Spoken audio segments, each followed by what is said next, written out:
Agar ota-onangiz hayot bo'lsa, kech bo'lmasdan bugunoq ular bilan shu ishlarni qiling. Ularning tabassumlarini suratga olib qo'ying. Kun kelib o'sha tabassumlar bilan ovunasiz. Ularning ovozlarini yozib oling. Kun kelib bu ovozlarni eshitishga juda ham muhtoj bo'lasiz. Ularni qo'liga daftaringizni berib, nimadir yozdirib qo'ying. Kun kelib mana shu yozuvlarga hali ko'p tikilasiz. Ular bilan oshxonada biror taom tayyorlang. Ular uchun nimadir tayyorlab berish yoki ko'chadan buyurtma qilish emas, ular bilan birga vaqt o'tkazing.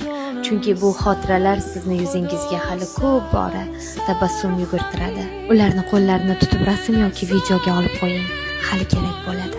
Va hoziroq ularga qo'ng'iroq qilib, shunchaki bu hayotda borliklari uchun rahmatingizni va ularni juda ham yaxshi ko'rishingizni ayting. Chunki ular g'animat. Vaqt o'tyapti, bilasizmi? Uxlayapsiz, turyapsiz, umr o'tyapti. Bir kun ularni juda ham ko'p sog'inasiz.